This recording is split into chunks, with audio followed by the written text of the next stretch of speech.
against the wall. The chair is against the wall. John has a long mustache. John has a long mustache. It's 12 o'clock, Americans, another day closer to victory. And for all of you out there on or behind the lines, this is your song.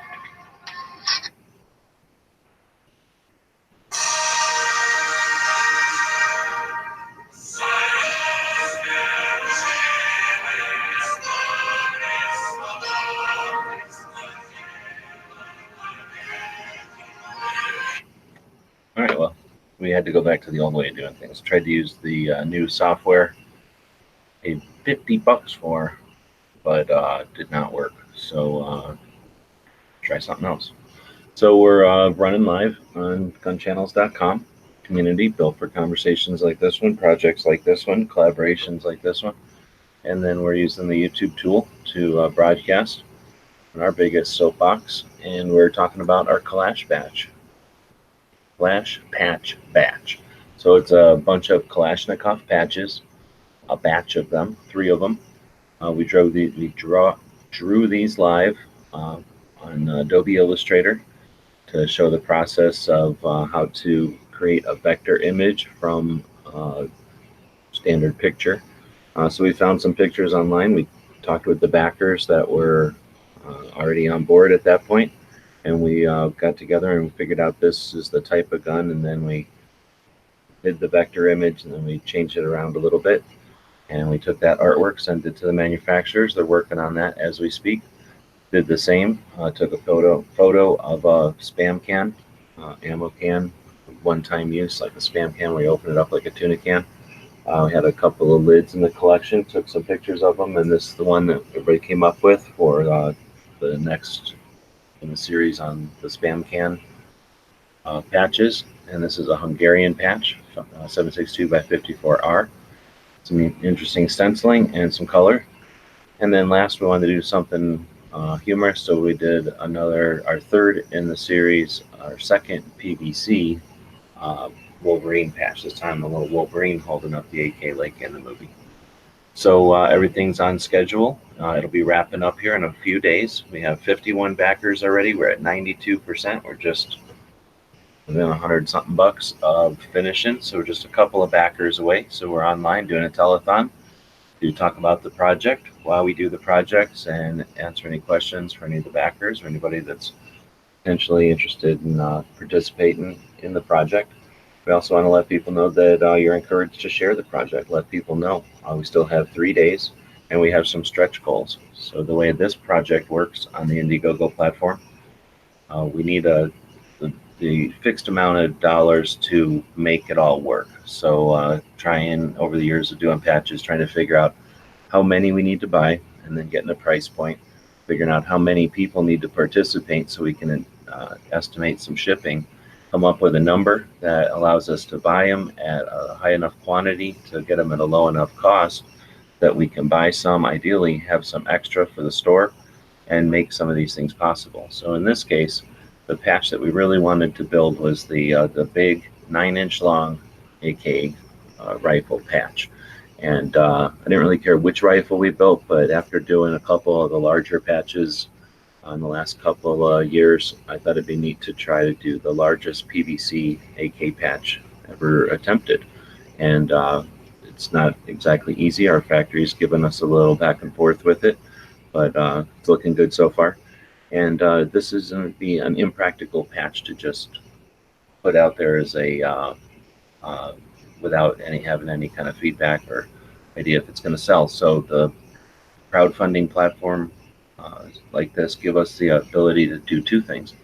Market research, so if this idea was not going to fly, we'd know, and we wouldn't have the funding, and we would know from the lack of interest that it probably wouldn't do well on the market. On the other hand, if this would have sold out in the first day, and we'd have been up in the tens of thousands of dollars based on interest, we'd know that we have something interesting here. Now, in this case, we've got 50-something people on board that are making it happen, but this isn't necessarily something that needs to exist. It's not going to help anybody's lives or anything. It's just sort of an interesting thing, a fun thing. And in this case, we have a couple of goals when we do these projects, so it's allowing us to create this patch. So that's one of the goals, and that particular patch would, like I say, not be practical to produce otherwise. the spam cans and the other one, the Wolverines patch. Ideally, again, we'll be able to produce enough of those with the funds that come in to have some available at the store, and then raise money for the Gear Websites project, which is what we use as alternative funding to Patreon to do the things we do online, as well as hopefully grow so that we can attempt to do the things that we're looking forward to doing. So we'll jump back over to Gun Channel side. It looks like Pants is joining us there, and had echo issue. That's fixed. That's good. Now YouTube's a pretty decent tool. It allows us to broadcast like this, and I've got some new software I was attempting to work with there, and the YouTube interfaces with it just fine, and it gives us reach. But I always mention it as a tool as opposed to the internet. It's not our only place to exist, and we certainly don't want to risk having all our communication be on a platform that we don't hold the light switches on. Let's see. So if anybody joins us live, we can answer some questions. Otherwise, we're going to keep refreshing every once in a while here, and we'll continue to do a telethon here. I'd like to fund the project today. That would give us 3 more days to reach stretch goals. So let's take a look at those. As you scroll down the main page, it's the campaign, the project is for 3 patches. 1, 2, and 3. The big 9-inch AK, the spam can, and then the Wolverine. But there's stretch goals. So if we reach the goal, or when we reach the goal, here it looks like hopefully in the next couple of minutes here, next couple of moments, next couple of seconds, then we'll start reaching towards those stretch goals. That'll mean we have enough funding to get the patches created, ship them out to everyone. And then as more people jump on board, we'll have more funds coming in, and then we can apply those funds towards a 4th patch. And that's our stretch goal. So at $3,000, we'll have a 4th patch added. Our idea would be to do that live. So if we see that we're reaching a stretch goal, we'll do that right away tomorrow or the next day, and do that live with all the backers. We've had some suggestions already. Doing a giant bayonet would be neat. Or can't do it too large because the big patch is really going to take most of the funds from this one. But we've had some other ideas as well, doing something like Kalashnikov Life, I think was one of them, or 7.62 by 39 Life, or something like that in lettering. But then also some suggestions on doing something with the ammo, either with a stripper clip or a belt or something like that with the ammo. But one of the reasons we do everything we do online is to be interactive, to use the internet. So there's lots of different ways you can participate here on the platform. Oh, looks like we got a comment. I was just about to suggest somebody could use the comments over here. Smeggy saying such a cool idea. Can't wait to see the finished patches. Right on. But you can also leave us comments on these videos that we're doing, these telethons. Leave comments for the other backers. Let people know where you shared it. Nothing wrong with letting people know when you share it. I do the updates, and you can reply to the updates. I don't know, every half the time I come on here, you can see them, half the time you can't. But there's some little feedback things that'll pop up. So if you want to reply to the updates or give some feedback to the updates, that's another way to participate. Sharing, of course. So if you use the little linky thing down here, it'll pop up a little window with a shorter link. This link will work, but it's a little longer. This one is a little shorter. Then you've got a way to post it up on Twitter and post it up on Facebook real easily.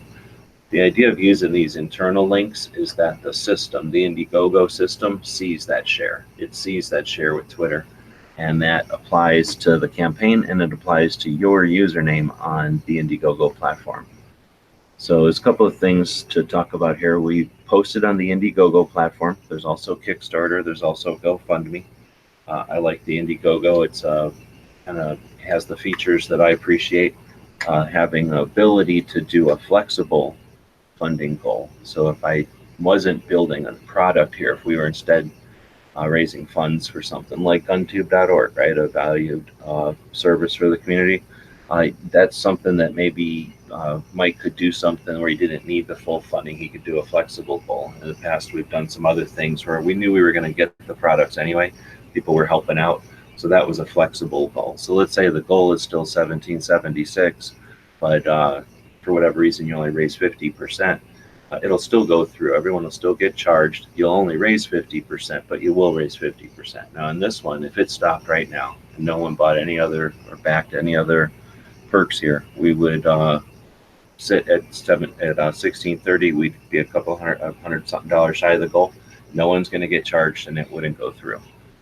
That's fine because we need that for this type of project. There has to be a certain amount of funds in order to purchase these things. So if it went through a 1630, I'd take a cut somewhere. I'd have to put out money on shipping or something. So if you can't do that, like you're in a situation like I am where you don't have the funds to put out on something like that, then you could leave this fixed funding. Now, Kickstarter is only fixed funding. And that's the reason I don't do a lot of projects on Kickstarter, because I do a lot of projects that use that flexible goal.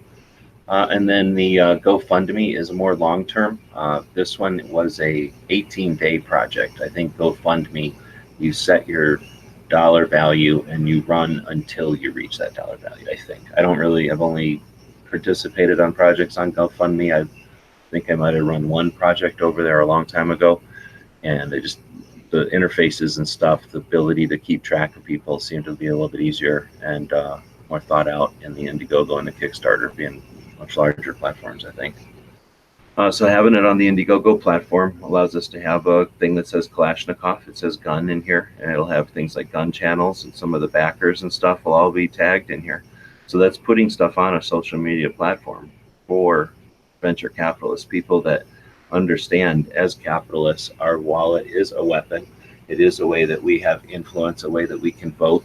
And when I'm about to talk about your username or whatever, your user account over here, but the Indiegogo platform has attracted many people who appreciate being in the ground floor of new stuff, seeing new products exist, things like this, projects that create new products, but also fund projects that are ongoing. And people understand that that's a way that money can accumulate quickly. Look here, 50 people, just 50 people got $1,600 for something like this. That, it's $30. That's not inconsequential, but it's not.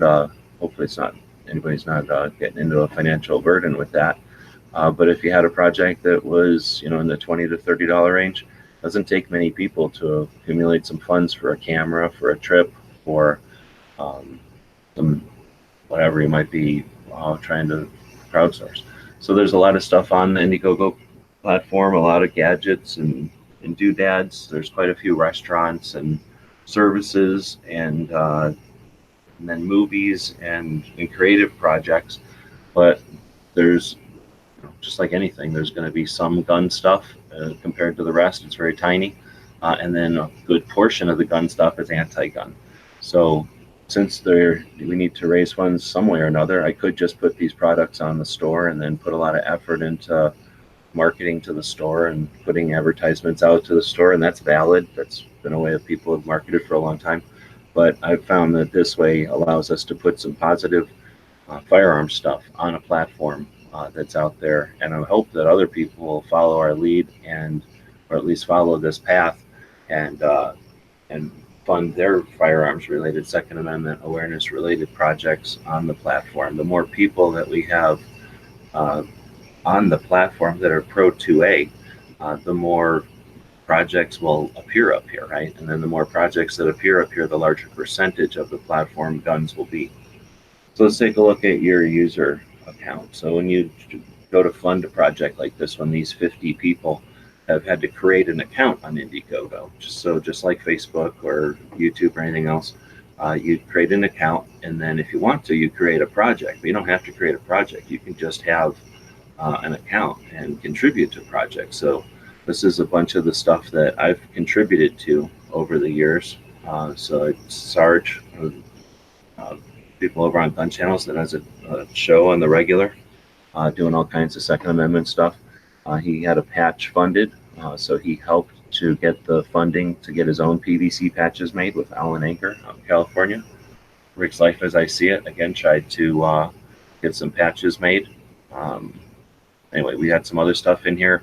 As you go back, it looks like I haven't used it for a while, but funding some signs, making historical guns work again, short film about gun laws. So these are just some of the projects I've backed. Now, not every one of these cost money.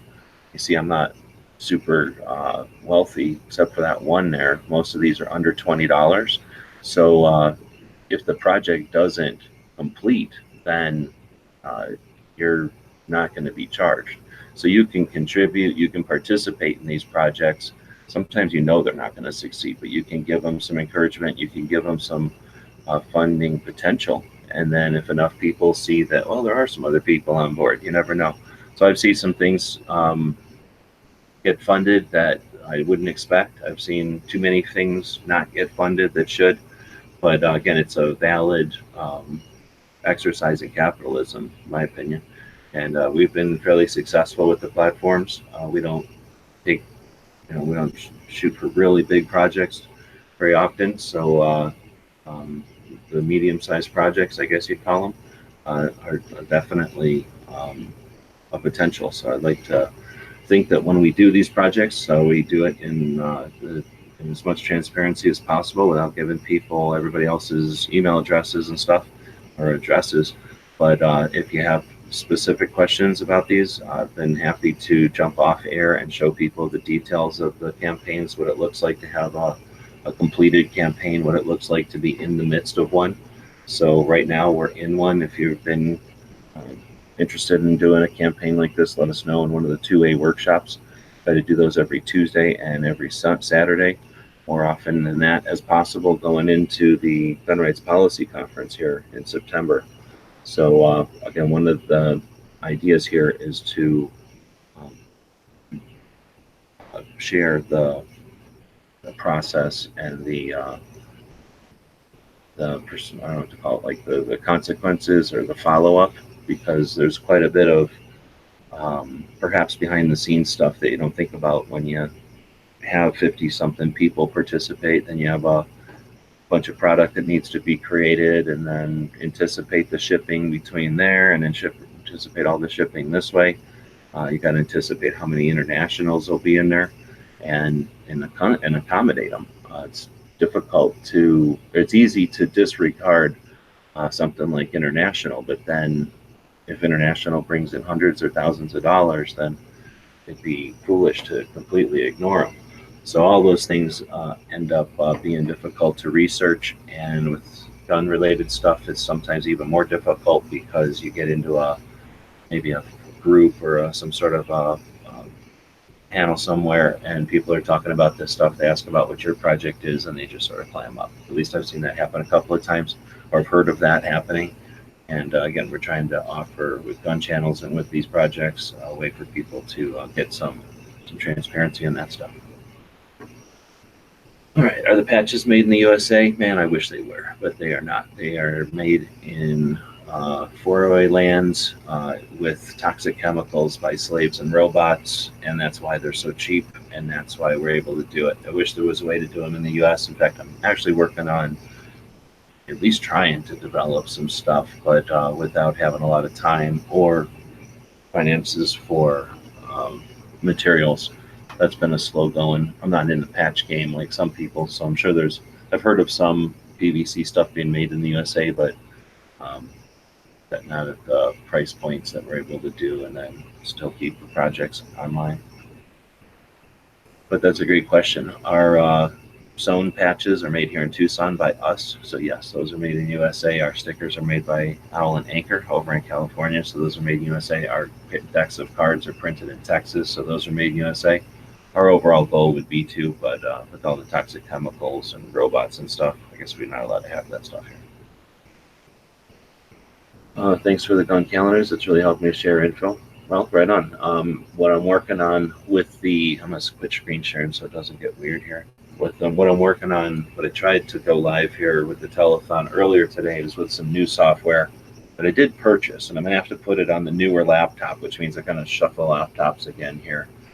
I don't know how that's going to work, but yeah, I'm definitely getting to where my laptops can't handle tech. The software fits on the laptop, but the software wants to use the graphics card as well as the RAM.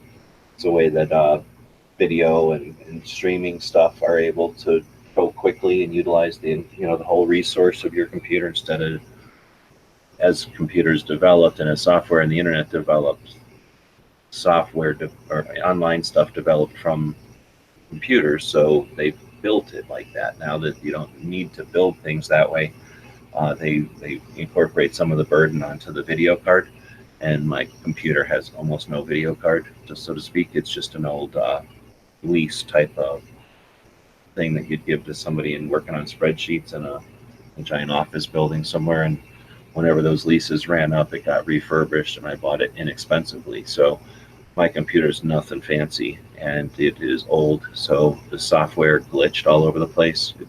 It could connect, but not stay connected. And it has, just from being able to look at it there a little bit, it has some real power. So yeah, we'll be redoing the daily gun show with the incorporating the calendars and the tour and everything else with this new software. Just need to redo the computers for that.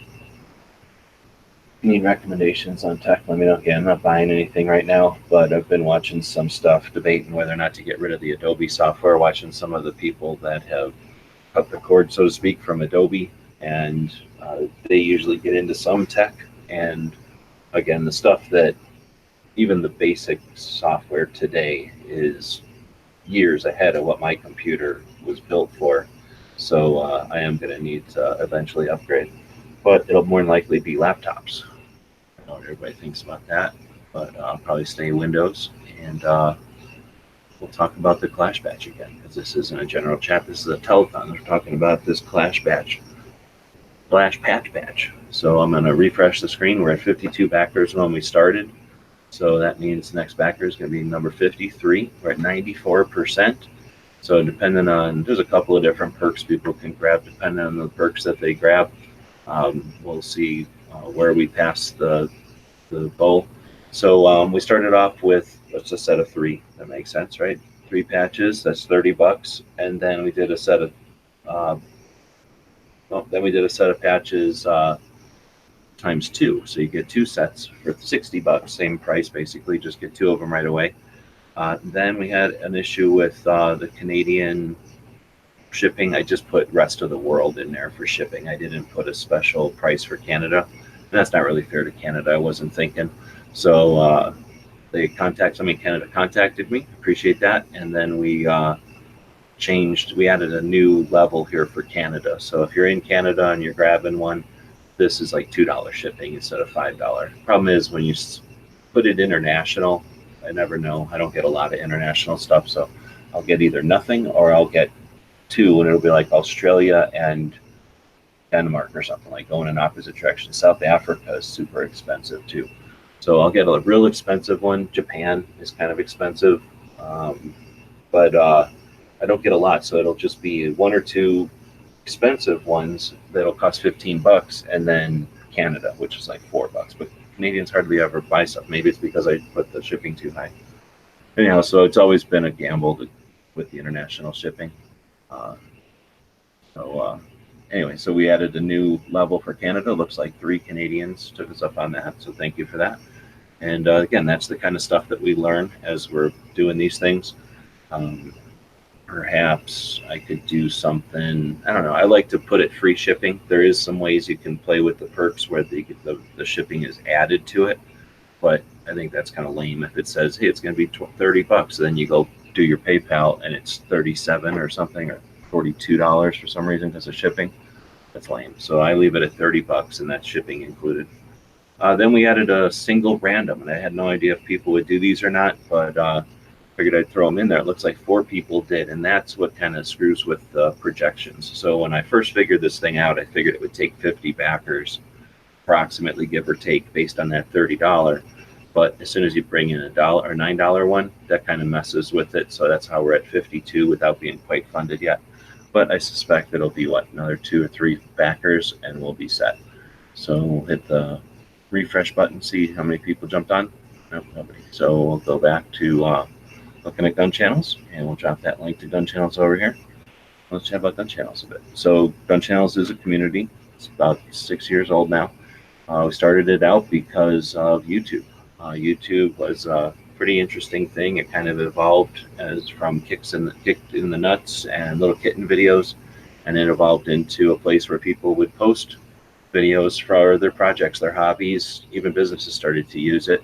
Eventually, the people that used it the most, or that had been on it the longest, or both, have developed followings, people that would come back and watch videos regularly. And that created the phenomenon of making videos on a regular basis and not just uploading some videos that had been made in the past, or the occasional video when you got around to it. But it created the phenomenon of creating videos on a regular basis and becoming a video blogger instead of the old-fashioned blogger, which was kind of boring. Watching bloggers was kind of tough. You had to search around for them. If you found one that was great, maybe you could tell people on a forum, but it was tough to get the word around. We didn't really have a lot of community as much as we had portals to content, and it was really hunting and pecking to find stuff on the internet until pre-YouTube, I'd say. You had your MySpace and you had your whatevers, but for the most part, YouTube developed from that, posting videos to the people coming back and watching videos and people producing videos on a regular basis. Series of videos would come in. People got their flavors. I'm going to talk about backpacking. I'm going to talk about knives. I'm going to talk about guns. And then the viewers started to really, I guess, spread out and figure out what's out there and share and develop a community. Then YouTube at the time had some features, some things you could do on the system that facilitated that community. You could post a video response. So this was my video. Somebody could post a video response, and if I said, yeah, that's a good video response, it would just show up right here. So somebody could start a discussion, and then you'd have, very much like a forum, all these different videos, which was this person's opinion, this person's chiming in, and then in order, this person chimed in again, the first person posts a video and puts it in order. And that allowed some real communication to happen. And think in some ways, I'm not going to give them total credit, but in some ways that bit of community building that happened in spite of YouTube's shitty system created what happened in 2013. And that's when all the grassroots, bunch of people who had voice and knew how to use it at that point, exercised it. And when Obama said he was going to do this and that 23 times, everybody said nope. And when everybody says no on the internet at the same time in unison, everybody hears that, because the internet is communication now. So that was pretty neat. And YouTube saw that and either got scared, or they didn't see a way to profit from it, or they just didn't know what was going on, and it was a phenomenon that was happening in spite of it. Like a mall has nothing to do with flash mobs. What's a mall going to do about a flash mob? Flash mobs happen in malls, but do malls have anything to do about it? Are they going to not be malls because of that? So it could have just been a bunch of stuff that happened. But and the effect was, in the end of 2013, quite a few of us were still motivated by that grassroots. We appreciated that came out of nowhere and the power that had.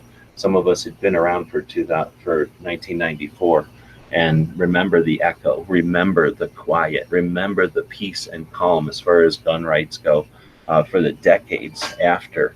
We remember the end of the assault weapons ban with just a whisper, without even a glance from the mainstream media. The assault weapons ban sunsetted, and parts started to flow in, and people were building, and we had a golden age in AKs and ARs and everything.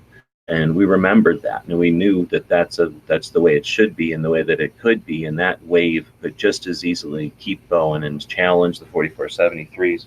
Challenge the hunting suppressors and all that crap, and challenge the constitutional carry, and create what we would like to see, which was resistance to some of this infringement and shit. So at the end of 2013, when we saw that apathy start, and as our chats turned less into rallying and motivating and challenging each other, networking each other, finding new tools and figuring out new things to do, instead of those tools being used for constructive uses, they started to just get used for boring, petty, repetitive garbage, just chasing the flashy chassis, the fancy lure that they're handing out there. And then it got came to a head a couple of times with live chats and stuff, and we saw there's some real serious disadvantages to being placing so much of our content, so much of our efforts on a platform that, number one, is anonymous, number two, free and manipulable, whatever the word is, and then of course on a platform that we didn't even see it at the time yet, but we suspected that they could easily flip switches and just ignore us, turn us off, remove us. And when we saw that that was a potential and that the community was worth the effort, we built gun channels. We didn't build gun channels to be a perfect place or nothing. It just was an effort to keep the conversation going in a different way on a different place than what was owned by two people or two companies. And it's not perfect, and it never was, and it won't probably be. But what we built it for is the conversations like this one, and people that want to continue to evolve and experiment and innovate and fail and succeed on projects about the with Second Amendment stuff. Oh, thanks. So gun library, Garrett, send in $40. Appreciate that. Of course, throw it on the Kalash patch. That's would help us get over the edge there and help us get to where we can start reaching for those things. But I appreciate that. That is going on to the pile at YouTube. At YouTube, you have to get $100 to get a check. So actually, with the $50 super chat we got with Liberty Dolls interview a while back, that'll actually get us to $100 next month, I think. So I appreciate that, even with them taking their chunk out of it. But we're over there at 52 backers, 94%. I'm gonna hit the refresh, see if I jumped on. We're up at 54 now. We were at 54 a minute ago, or no? 95%. I think we were 52 when we started this whole thing. So we're at 95%. We're getting pretty close. We are less than 100 away. So how did we start this thing? I'm getting screwed with because I keep looking at that 3. And thanks again for the super chat. Thanks, Night Strike, for letting me know. I'll go back over and see if anybody else is chatting over here. Laptops are good. 2 more patches. So yeah, I take a strip of the Velcro that I make the patch panel things out of. So it's the adhesive Velcro, not the type for sewing. And it's actually made for like garages and tools and things. It's made for heavy duty. So that glue on there, that 3M glue, is not. Once it's on there, it's on there. So I take a strip of that and I run it across the back of the laptop, and that way I can stick my patches and stuff on the back of the laptop. Maybe I should start selling just a 11-inch length of that so that people don't have to buy the 20-foot roll all the time. I've been trying to buy that stuff on Amazon. I think it goes in waves. I think there's shortages and stuff on Velcro and things like that, because sometimes I can go find that stuff easy. Sometimes you have to root around for it. All right, so what were we talking about? Indiegogo. So if you're on Indiegogo for this project, thank you. If you're one of those 54 people, but I'm going to encourage you to look around on Indiegogo. There's other things out there. You might find something. I personally like restaurant stuff and food stuff. There's some neat, we call them projects, I guess, for people that may be starting something on a local farm, or maybe like, the whole eat local movement or something. Maybe they're doing something like a local honey where their bees have, I forget what, there was a bee one time I funded, and like out here they'll say that our bees have clover, I think, from the desert or whatever, or mesquite, if you're in certain parts of the desert. So the honey will always have a regional taste to it. So something like that is neat to support. If they're doing something like a new recipe or grandma's recipe and they're trying to commercialize that, it's sort of like being on Shark Tank or something. You can look around on Indiegogo and find all kinds of cool stuff. And again, gadgets and gizmos and whatnot, if you're into vehicles or vehicles or cell phones. I guess some shooting stuff that they're not against gun stuff. There's not a lot of gun stuff up there. But pretty much anything you might be interested in, I bet you'll find something on Indiegogo that you might want to support.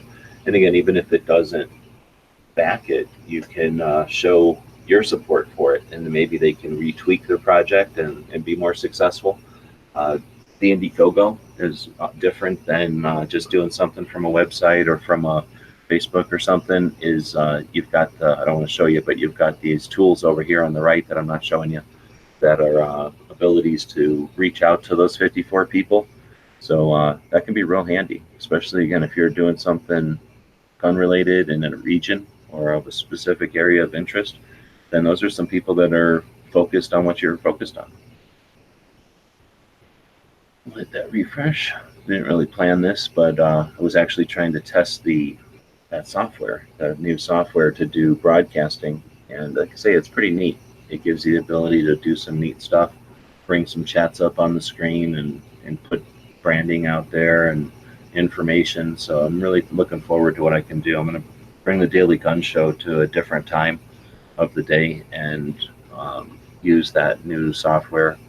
And we'll see. I got to kind of shuffle computers here. Like I said, I was really hoping to do this show on the new software and use this time to experiment with it, as I just showed up and saw that it was getting close to the end here, so I figured I could kill two birds with one stone.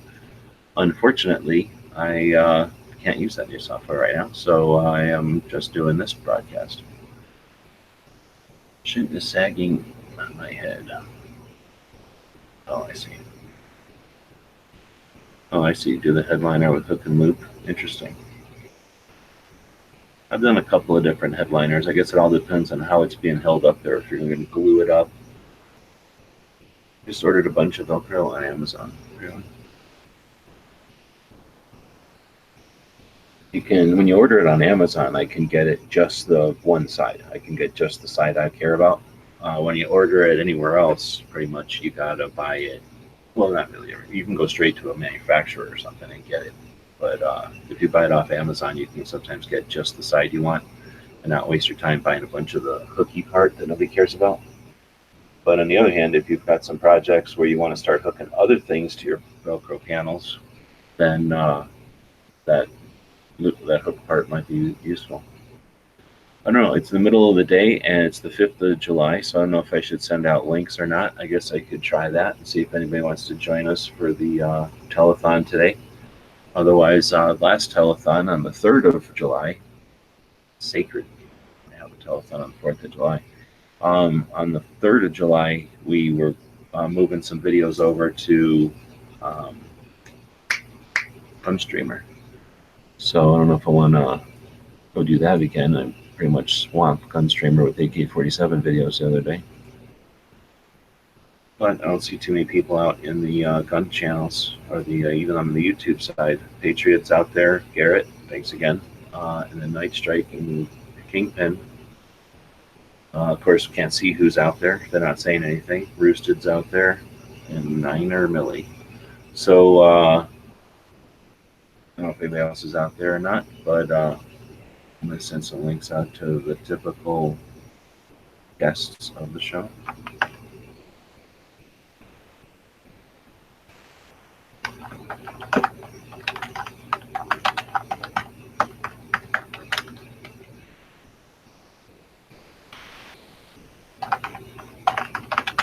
I guess while I'm doing this, I will zap over to YouTube's and we'll grab some videos out of there.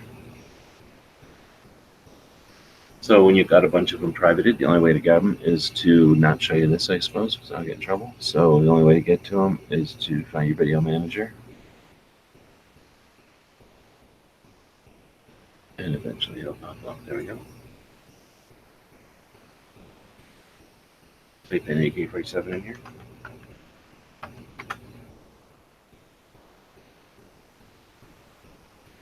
This was that bad stream.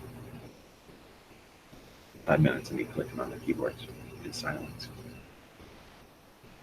Alright, so we'll dig deep into the AK-47 stuff. If anybody wants to see one of these, shout out in the chat over here on Gun Channels or on the YouTubes, I guess. Let's not open that. Alright, so keep digging. Bunch of AK-47 Guru podcasts in here. That would be nice to go through and pull all of those out. Also, I don't even know how many there are. It's probably a bunch. Some of them are like this one, 4 hours long. They're easily 2 hours long usually. Then there's a whole bunch of daily gun shows where we talk about AK-47s.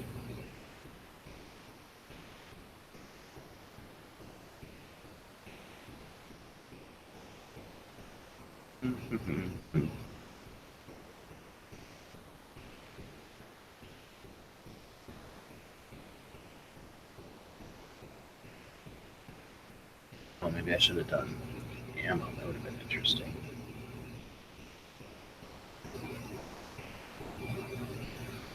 We'll see if this excitement is bringing in new backers.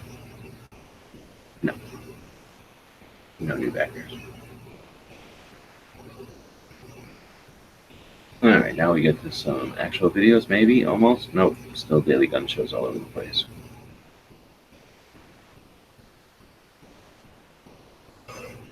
I'm boring myself with this boring telethon. So this is a new type of telethon where you have to watch it. Feel obligated because something awesome might happen at any point, but it's super boring. You're gonna have to keep buying stuff to stay awake. Like when you're driving, you know if you just fall asleep, you're gonna die. So gotta do something. So just keep buying patches. Just keep buying patches. I'm not saying you're gonna die. You might run off the road for the child. That's what I'm saying. Saving buying some patches could save that from that. Save a child. Buy a bunch of patches.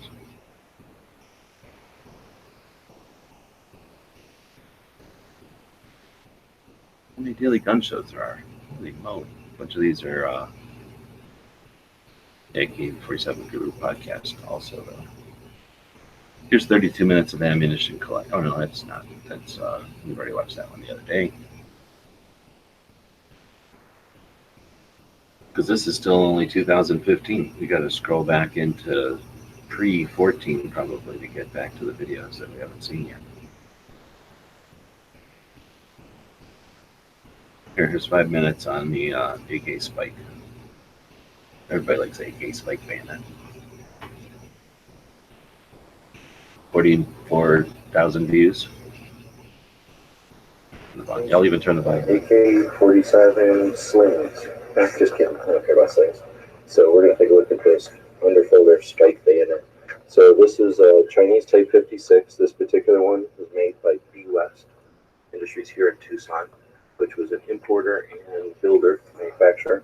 I did a video on the rifle itself and a little bit of its history, but doing a specific video on this Spike underfolder. So there's a couple of different Spike underfolders out there for AKs. They are all Chinese. All right, move the camera. So they're always Chinese because no one else made Spike underfolders. Now there are a couple of different, there's like 4 different underfolder spikes, but they're all fairly similar.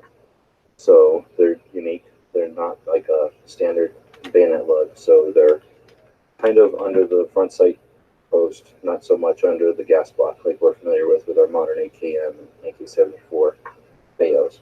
So we've got this weird like lug looking thing under the front here. And this is the cleaning rod, which is actually kind of a pain to get to when you have a spike on there. And then we've got the spike itself, and you can see that it's folded right now into the handguard. There's a recess the handguard we'll look closer at. So in order to deploy the bayonet, we would pull back on this lock, which is spring loaded, and that will allow the bayonet to pivot on that rivet. When it gets forward, that same thing we use to unlock it from these pegs back here is the same thing we're going to use to bring it forward, and you can see that it's going to do that automatically and snap into place. In order to pull it off, we pull forward, and you'll see that it locks back into place there. So let's deploy it again. Now let's take a look back at that channel. So we have a Kool channel in the handguard, and if you see that Kool channel, pretty much know that the wood is Chinese. We do have that cleaning rod, as I mentioned, and you can see the cleaning rod there, the bottom of the cutout. We have nothing going on with the gas block at all. And we've got sort of a long front sight post that kind of shrouds back and offers this pivot point, which is very much like an SKS, but not completely. And then we've got this unique lockup for the Chinese Type 56. So we can bring that forward and lock it back into position. It is locked here, again here, so it's not coming out. Now, if we did want to get that cleaning rod out, it's sort of a pain. You need to basically pick it off of here, and maybe it's easier to get the bayonet open, I forget. See, it moves a little bit when the bayonet's kind of half open, and that'll allow you to, if I have a screwdriver on the jab in here, I could get the cleaning rod to come out. It's not like you use the cleaning rod very often, so it's not a big deal, but it's something. That would bring me into the next point. There's a couple of different Chinese bayonets, like I mentioned. First off, the easiest way to tell them apart is from the front. This one is what I call the screwdriver front, because it kind of looks like a screwdriver. If I had another one here, basically they would take this same grind, only there. They would take the same grind, only they would grind a third grind right here, and it would be more of a spear. So they would take some of that corner down in that direction. Anyway, I don't have one here to show you, but this is one of the styles of spike. It's also a length that's, let's say, it's one of the two standard lengths. So this is the third way that it's different. We're going to pull this forward, and this time I'm going to hold the bayonet and pull. And you're going to see, if I can get it to show you, that there is a notch in the bayonet, which is going to allow me to pull it off there. So there's this hole here, or excuse me, a notch, where normally there would be a hole. So some of them you need to remove the rivet and actually disassemble everything to get it out. And I suspect now I can get that cleaning rod out a little easier. But with this one, it's self-contained because it's designed to be removed. And if this was the other type with just a hole in the bayonet, where it was designed to become apart, this would just shoot off. I would need to leave a rivet or something in here. This is self-contained with a pin that right here that keeps it from shooting off, so you can keep your bayonet separate. No idea why you'd want to do this, but it is an interesting model of the Chinese bayonets. All right, so bayonet attachment. This one is in great shape. This rifle is going to end up being for sale, I'm sure, here over at Tucson Guns. If you're interested in something like this, check out their website or maybe their gun broker. I'm not sure where they're going to have it. And that was a little more look at one of the Chinese spikes. Don't get Boom. Chinese spike. Don't get Chinese spiked by some patch batches. So let's see if any patch batches have sold. No, not at all. Even though we played a Chinese spike video, but what are you gonna do? All right, nice strikes out there. And Ozzy's number 19. Appreciate that. Ardian, his first patch, not missing this one. Right on. Kingpin. Let's see. Yeah, we'll drop the link here again so everybody can participate. Send out some emails there during the video. That way people can jump in here if they're interested, or else they won't. And then keep blabbing. So let's see. What else can we talk about? Can chat about the. Let's see. Let's dig in here. So we got the different perks. We talked about that. We're going to try to do the 3 patches, which we are doing, and then we'll try to do as many more as possible. If we can, or when we max out right here and reach our goal, that'll still give us 2-something days. It'll give us all day Saturday and pretty much all day Sunday, I think, or half the day. I don't know. This thing, it really soon here, after I refresh, might flip to 2 days, because I think it's like noon my time that it's going to end on Sunday. So, oops, I will move this over so you don't keep seeing secrets. It's fine. And then, what else going on there? Now it's showing this whole thing. The goofy website. There. So, I didn't do anything. I just refreshed it. It just showed up differently.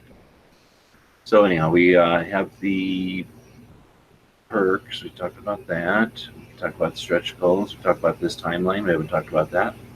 So these timelines aren't too difficult to figure out, but they can be I don't know, I guess a little complicated. There can be a couple of pieces. Once you figured out the pieces, though, then it's just a matter of playing 4D chess, and we all know how to play that already.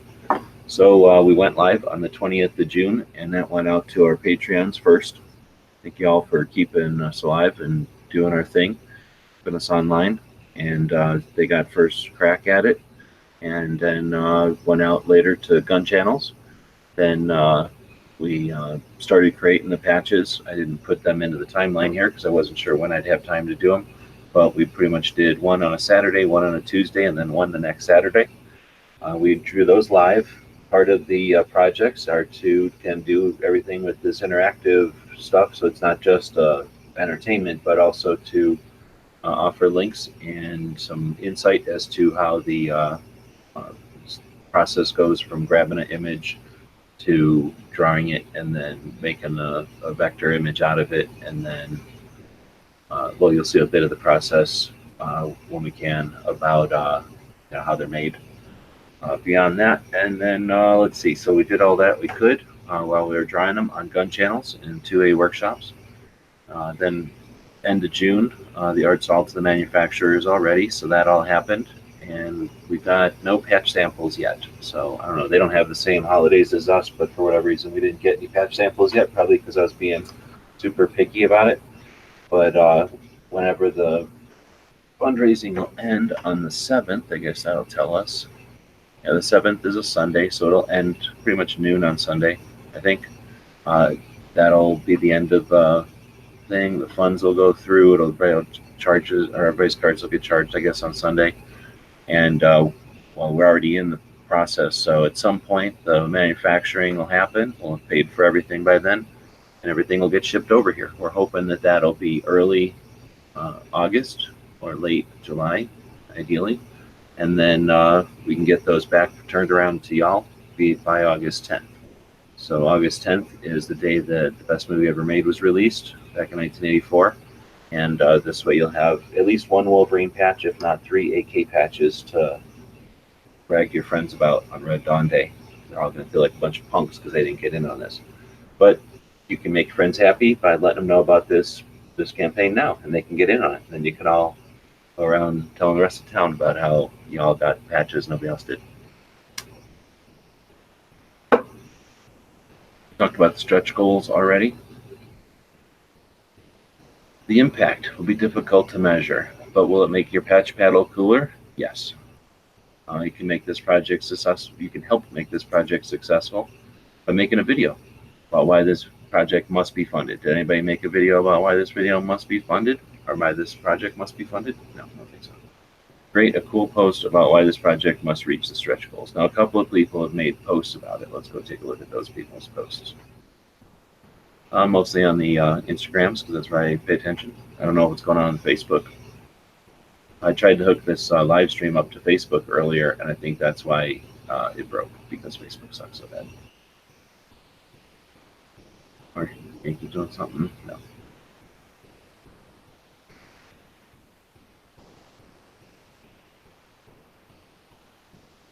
All right, so we'll go back over to Instagram, and we'll see if we can find the people that have posted some stuff up.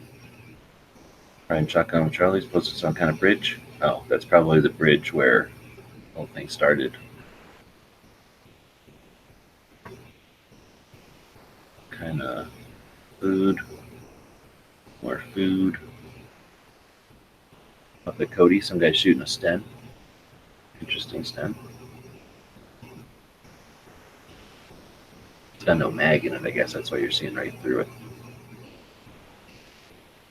Did a pretty good job of keeping that all on paper. You think he's really a 4-star general? Oh, I see. General Patton came down for the range time. So that's some sort of General Patton cosplay guy. Reenactment.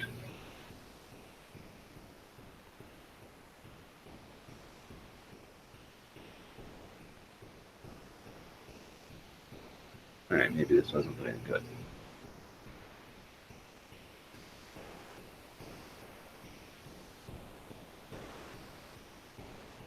This is a cool range in Illinois that they do a name of the day, and if you're that name, you have that name, You get an hour of free range time that day. So each day it's a different name. It's pretty cool.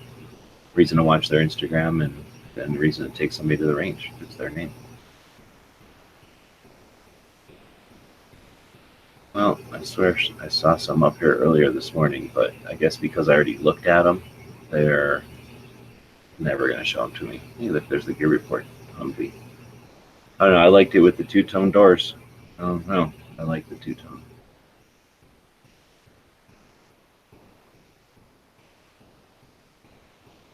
So, what's this about Rob Pincus over here?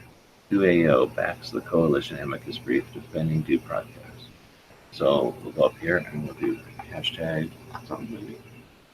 I don't even know what hashtag I'm using nowadays. Let's go find out. Probably Kalash batch.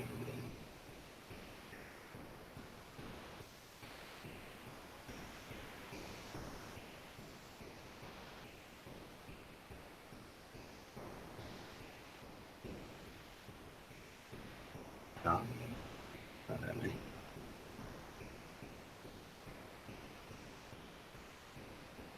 So I'm just clicking on some of my hashtags, see if anybody used the hashtags. I didn't really use any specific ones though.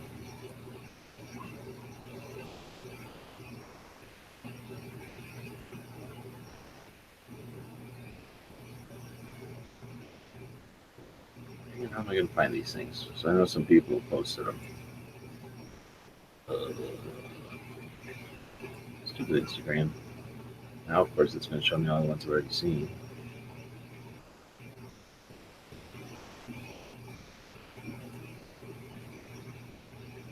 We'll just look at some Instagram pictures, I guess. Oh, there's Smeggy reposted. So there's one of them. Thank you, Smeggy. Got 9 people looking at that one. Maybe 9 people that haven't looked at it before. You never know. There's me posting, I think. I think there was another one, though.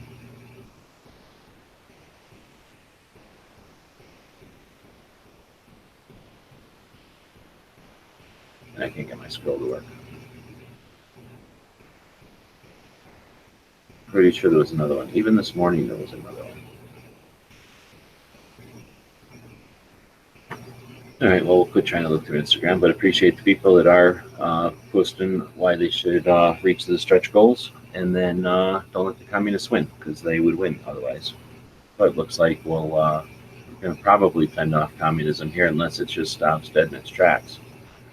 But all partisans out there that want to help defend freedom against communism, jump over here, grab a patch, click on this little linky thing here, get to this link here, and then that's what you can share around to people. See, I already shared it there. I'll go back to YouTube's. Damn. Appreciate the support again. $60 right there. That's pretty crazy. So again, thank you.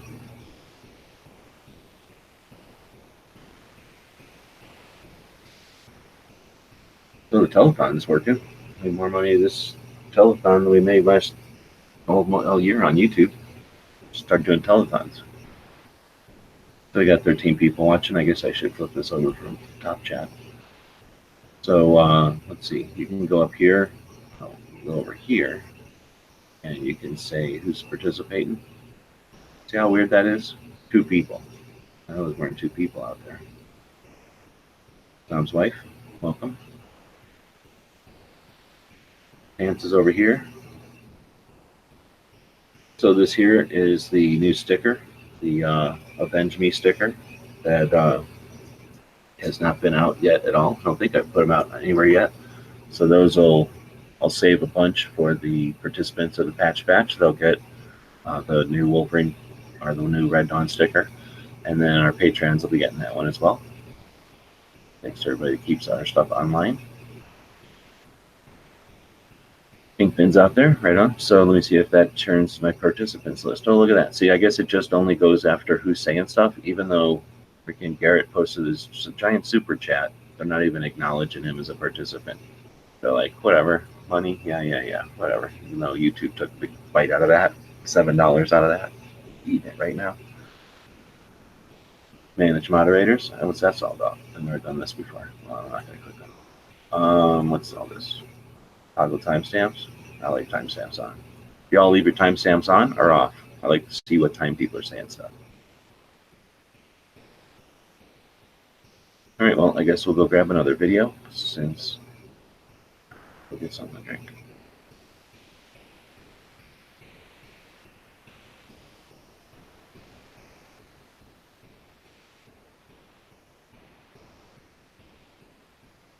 And then we do got some links out there, so we'll see if anybody takes us up on the offer to jump in and chat about either the Kalashnikov, chat about patches, chat about crowdfunding, or something else.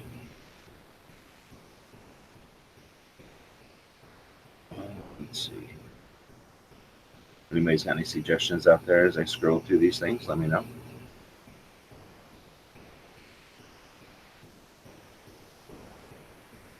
We looked at a lot of these videos the other day, so we'll keep digging.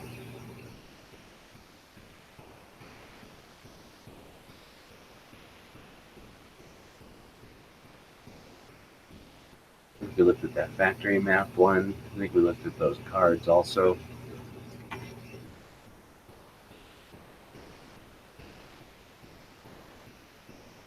That'll be another PDF one out here.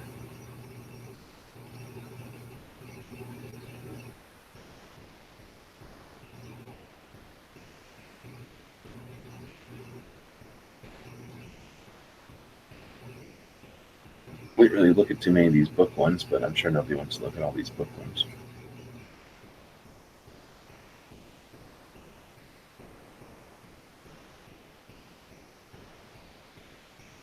I did successfully jam everything up over onto the streamer. There's a bunch of those AK stuff videos.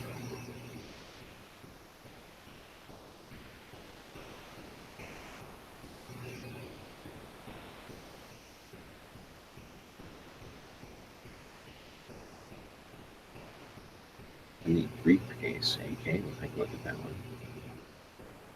So if you come over here and you click on channels, look how fast it's working today. And then you scroll way down. Actually, you don't have to scroll down. You can just type in AK-47. Boom, there it is. It's only got 3 subscribers, so if you want to jump over and subscribe to this on the gun channels, thank you.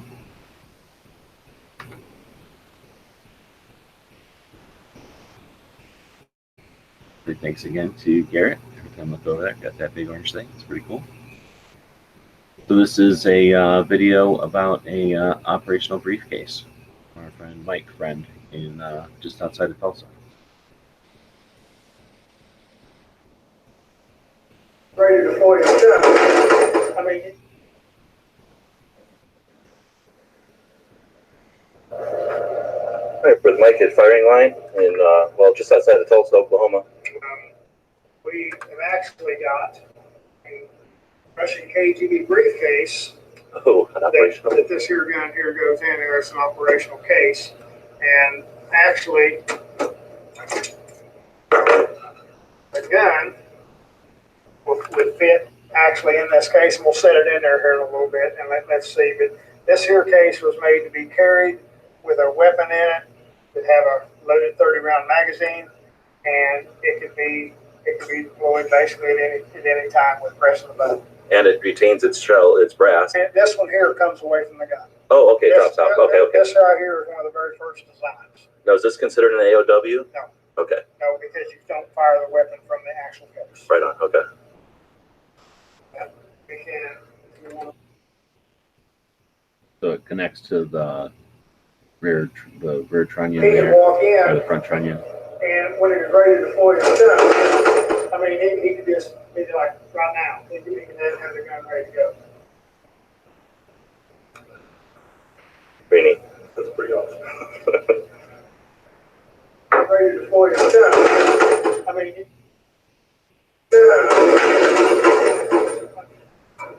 And that just fit over the, I thought it was going to go around the barrel. It just went over the sight. right over that rear sight base. Sweet. Mike does the OFAST shoot weekend after Father's Day every year.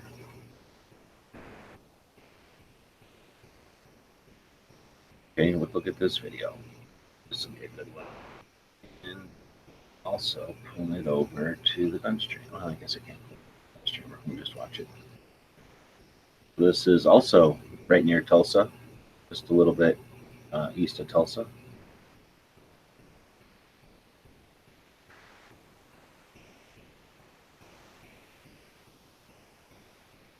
We had a chance to meet up with Tony Rumor of Tromix Lead Delivery Systems at his workshop just outside of Tulsa, Oklahoma.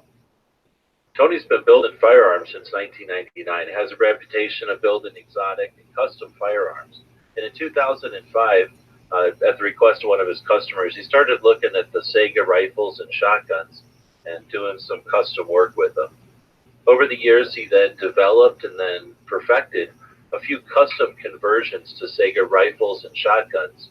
In fact, he's booked a couple years into the future, which is an indication of just how sought after his firearms are. Tony took the time to let us visit him at his workshop, turn on our cameras, and do a quick interview. So here's some footage from that visit. Hope you enjoy it. Thanks for watching. Tony, and appreciate you letting us come by and take a tour of the shop. Sure. You do obviously some custom work, like this setup you're making for somebody so they can go hunting. But mostly you do Sega 12 conversions. Yeah, just Sega 12 conversions. You can see here on the table, these are ones that are been finished. They've been initially sandblasted. They'll get a second sandblasting right before they go in for paint. Okay. And then they'll be assembled. And this is not only your building these, but this is your design. You looked at all the testing and came up with these. Yeah, the testing was all done in 2005. Actually, we started in 2004, but most of it was done in 2005. And we started off with a long barrel and slowly moved the gas system back and slowly moved the barrel back and played with that ratio of barrel length to gas port until we got the finger. It's not so simple as just cutting the barrel off. I get them quite often where someone has just cut the barrel off and it doesn't run anymore. Right. And then they send it to me and I fix it for them. Now, first thing is they're all stripped down and I've got the customer's build list, his build spec right here, which came off the computer when they initially ordered, and then we go over it in case there's any changes. And now it's ready to get the gas block back reinstalled, get a tube back on, and then the holes will be welded up, the back end will be fixed up, trigger guard, and safety stops, and then bolt tuned up, a bunch of other little stuff. There's about 6 or 8 options on the website. You can pick any of those, but if you just want the Tromix pistol grip and trigger, well, I can do that. Sure. I do one at a time. There'll be one gun will be done, and then sandblasted. It goes on the table, and then after I get about 6 or 8, and then 8 or so. So they do kind of go out in batches, but they get built one at a time. What would you say is the most popular type of conversion? Because not all, we talked about the short barrel shotguns, which require the NFA paperwork stuff, but not everybody does that. No, you can see how many do. If you look at the table, how many long ones do you see? So it's mostly the SBS. It's almost all SBSs. Okay. There's a few. This is going to be a long one, but I probably do about 90% short barrels. So about 9-to-1 ratio build short barrels long. And you can see all the little welds here. If I'm having a bad day or something, I just straighten them.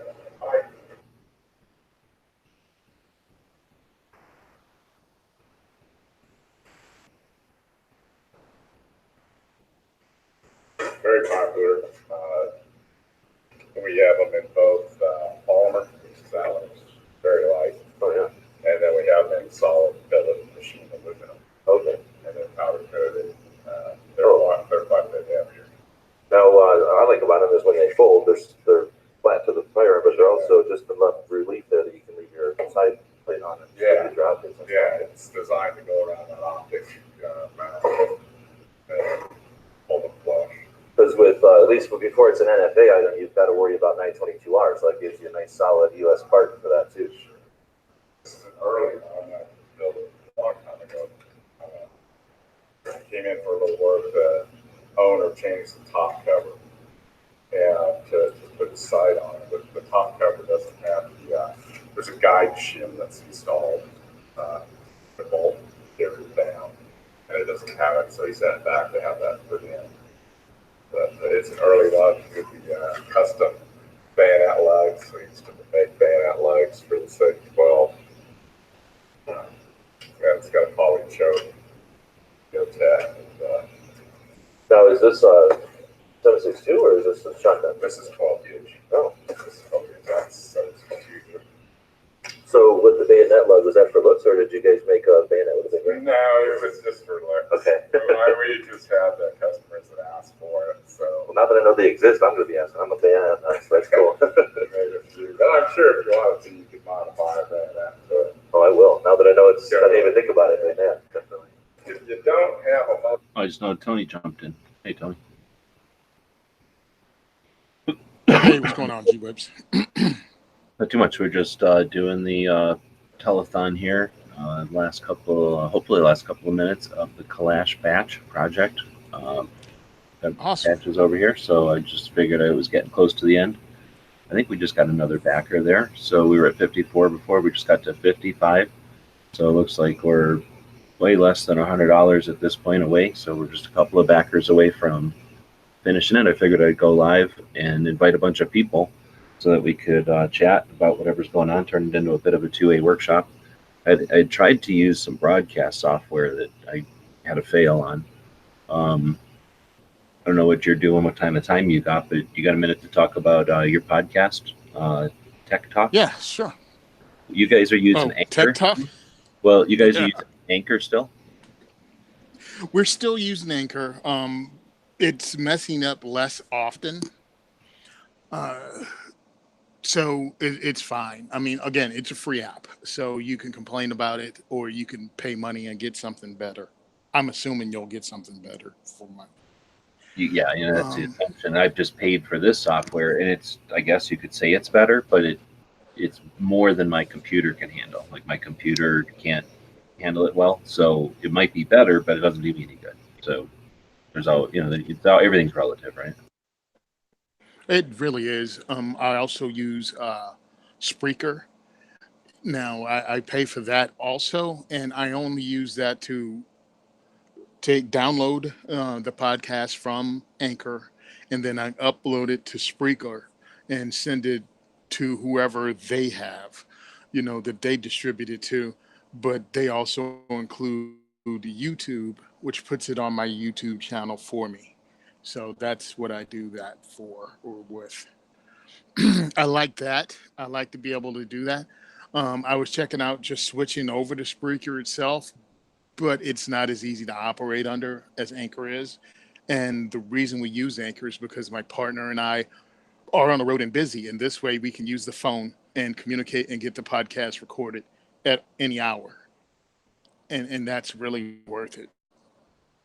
Instead of, recording something and then having to upload it somewhere else and then edit, you just get it out of the way, do it through the phone. We can get guests on by going through the telephone also. All we have to do is send them the link. This week's show is going to have Matt from Timber Creek Outdoors. They make AR accessories out the Yin Yang. And we had him on, and it was just a simple phone call because he'd never done a podcast before. Now, what about the Spreaker? Is that the same way? Because I know the Anchor is like that. Yes, not with the telephone. So I'd have to record it using another method, which probably means like downloading something else to my phone to record it. So it's almost doing the same thing. But I mean, like with the Anchor, it sounds like you can, like you say, set up your thing on your phone's app. But then when you go to send somebody an invite, they just get a phone number to call, and they don't have to have any software or nothing. They just call a phone number, right? And they just get. Well, what I've had them do is just download the Anchor app because I don't know if I can do it with or without it. Oh, okay. But they get a link that they can click on, and it'll take them right to us. And we just jump on and record it. And after the show, they can just delete it, or it just takes a few minutes. And then they say with Spreaker, like it's an app, so it's something that you send them a link and then they do it. Oh, okay. Is that the? I'm asking. Is that Spreaker the same way through a phone as opposed to a website? No, I think Spreaker actually have to record something and then upload it. They don't Oh, have okay. the It's not ability open to use at them all. on phone. Okay. Yeah. Yeah. Because if that was so, yeah, I would have dropped Anchor already. I mean, I like Anchor for the interview concept because of that, right? Where you can just. Well, I thought it was you could just send somebody a phone number and they just call like a conference call. If they got to download, Yeah. then that's. I don't know. People aren't that upset about that, but I mean, obviously it's working for you. At, It's not. at this point, yeah, I agree with you. So people download so many things on their phone now. It's not something they usually have to figure out. And like you say, nobody really cares if they have to uninstall it right after. Like, I would do that if I had to do a Skype call. Like if somebody only could do Skype, I'd be like, yeah, no problem. I'll Hmm. install it and I'll uninstall it. Big deal. Yep. I mean, that's what it came down to. I have Skype on my phone. I forgot the other one we had, Firearms Radio Network. We decided that just we could all get together using an app and have a meeting, and check everything out and talk about the goals that we're trying to achieve as a network. And then it's over with, 20-minute meeting. Everybody in the network got in on it, and then we're done. So, and again, another piece of software that I had to download and I don't even use except for that once a month And that's thing. Spreaker, or that's the Oh no, I don't right. even know the name of it. Oh, okay. But I'd have to look through my phone to even find it. Okay. Well, and that's another option too, but nobody's going to want to go that way. Like you say, those are good for specific meetings where people have invites and you need to collaborate, but they're not broadcast type stuff. Yeah. And it would be, it would cost usually too much to have enough people to be able to watch it because it's made for like a dozen people, not dozens of people. Yeah, and then so I use Anchor again, free app. As I'm gonna try to explore what else Anchor does, but usually I just don't have time. I mean, okay, it's recorded, I can get it out. I have to see if maybe you can edit it or dance around with it or just do something to, as Wendy Williams says, zhuzh up the podcast a little bit. But I want to do it and have it sound good, not hokey. Yeah. Are you using anything like Audacity or any of the audio programs to create audio pieces or intros or anything like that? No, not yet. Anchor had a Facebook page that they said they're taking down, where people who are on Anchor could just get together and ask those type of questions. And they were like, "Oh, we're pulling that down." And I think it's because people like me go on there and go, "Hey, my Anchor is messing up. What's going on? Anybody else's?" And it just got embarrassing to them. It's like, well, fix your stuff, and it won't be an embarrassment. And then, of course, a lot of the people go, "Well, it's for free. What do you expect? A modicum of this thing working is what I expect." Yeah, if it Um, doesn't work at all, then it's pointless. I mean, a free and broken thing is a free broken thing. But if it just has the occasional issue and they resolve it, that's worth dealing with. If yeah, it's eventually always fixed, right? exactly. And I had a 6-week period between the beginning of November last year and the middle of December, or so, yeah, where they had it down. It was down. And I lost about half my listeners because it's consistency almost with anything on the internet, entertainment wise. Um, and if you're not there, people will drop off. So now we're finally getting the numbers close to what they were. So I'm going to be bringing in guests and advertising more because usually I build a poster up of who's on the show and what's on the show and throw it out there. And I may have to do that twice a week, and let people know who's on the show and what's coming up. Now you can't do Anchor like record it ahead of time and then post it on a schedule, or can you? Yes, I can. So that's what we've been doing.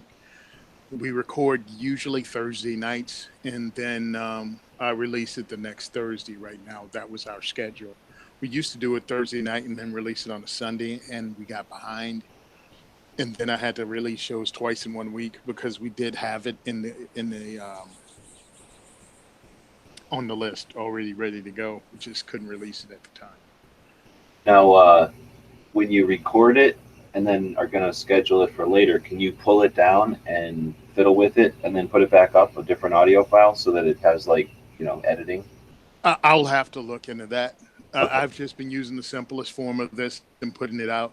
And if, during our recording, if we say something that's, I don't know, we just try to control the cursing, and that's about it. Noise is in the background. The noise is in the background. It is what it is. It's a podcast, not And then like network television. does it have like an intro that you record and then like you push a button and that happens, or does it give you some kind of an intro or outro option? Well, what I do is actually I've recorded our intro and I just included into the show pre-release or post-production, I guess you could call it. But yeah, So that's what I do. So once you record it and it's sitting on Anchor, then you can go add that piece to it and you can edit it that way. You can add that piece to it before it goes live. Yeah. Yeah, I can pull it out of my library and put it in the show. Okay, yeah, no, that's Like- cool. That's a handy piece. Right now, Now, can you take Yeah. something like let's say a commercial or a plug and like split the show somewhere where there's a pause and then insert that?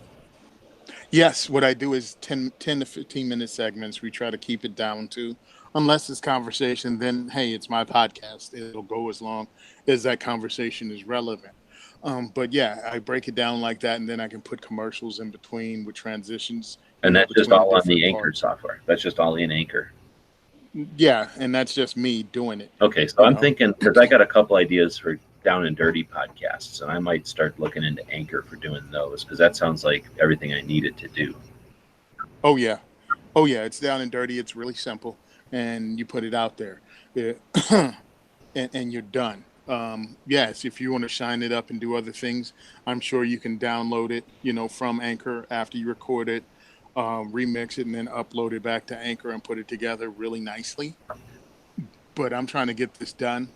We have a lot more things going on than just that podcast. Oh, sure.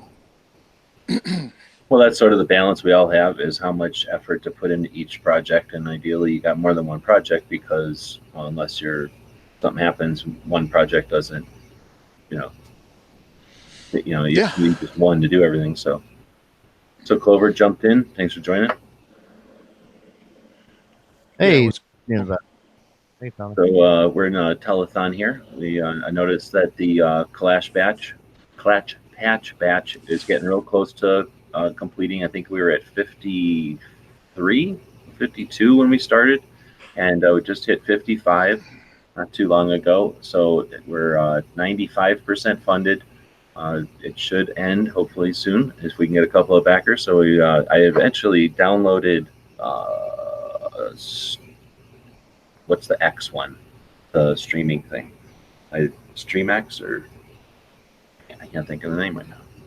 XSplit. XSplit. I bought XSplit. So number one, XSplit is on sale this weekend. Go try to find a picture. I can show you all the picture. So it's on sale this weekend for 25% off. So it costs you $44 instead of $59. I didn't know that, so then I got to go through and talk to the guy because I already had it in my cart and I had to get a refund and everything. It's a pain in the butt. So look for the banner, and then the code is, I got the code here somewhere. Oh, I don't have the code. I'll find the code if you're interested. But it is on sale this weekend for 4th of July, I guess, and it's $44 instead of $59. So for me, I was like, all right, I'm cheap. Boom, that's enough for me to try it. You can also buy the 3-month one that's normally $25. You'll still get 25% off of that, but I'd rather get more, got to spend money to save money, right?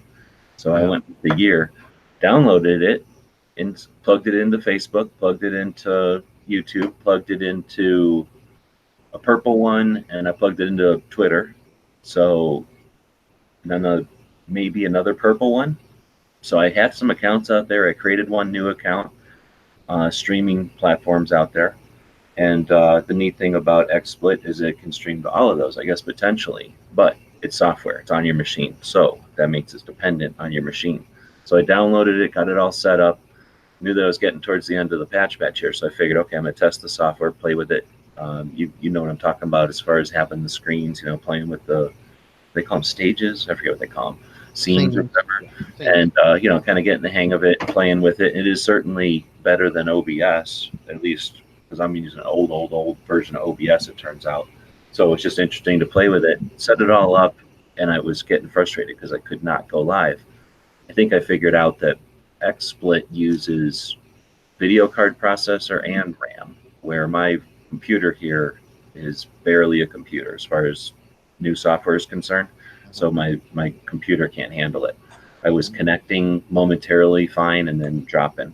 So I don't think it's my internet or anything else. I think it's this machine is just not handle. It can't handle XSplit. I'm gonna have to put it on a bigger machine. Right. But certainly, from what I saw of it, it's the future. I mean, that is definitely the way to go. A lot more power on the screen, tools, and just preaching the choir with Clover. But yeah, glad YouTube is screwing with everybody and making them do something else, because that'll take everybody's stuff to the next level. Looking forward to some of those plugins and stuff too. I might do something on the new machine when I set it up because it is more powerful and empty-ish. I can potentially put the new OBS and the new XSplit together on there. I got a paid version of XSplit Broadcaster, and then OBS is free. We could do some comparison stuff and see if it's worth keeping that subscription or not, and what the advantages and disadvantages might be for our kinds of applications.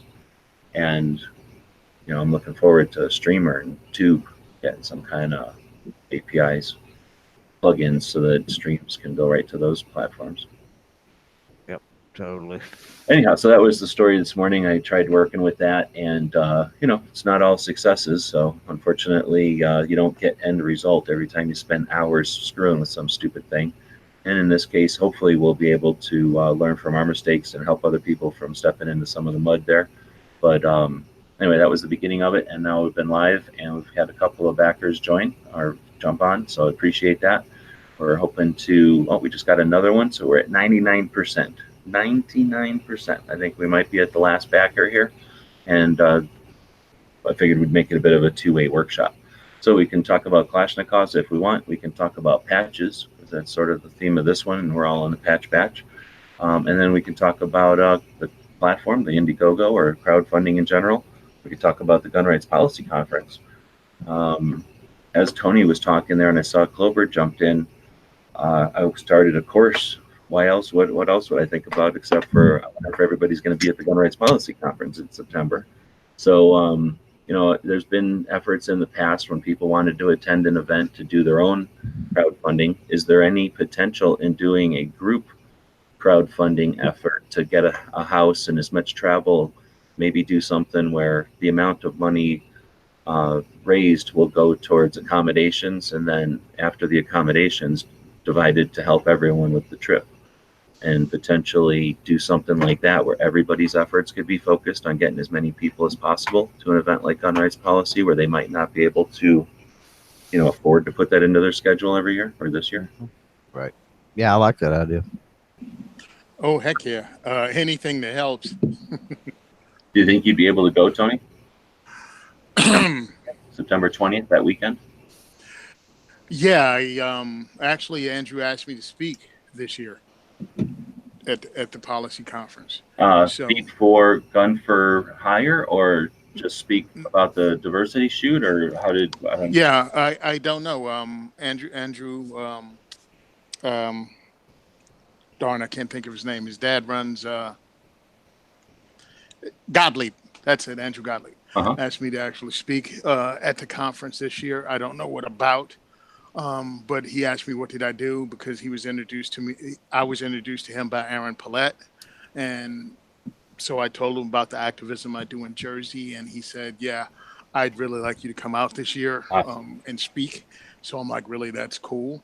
And we just haven't spoken since. I've been busy. Obviously, he has, and then I just got out of the hospital yesterday after being there for a week. So I really need to contact him, because I can lay the groundwork and try to get there.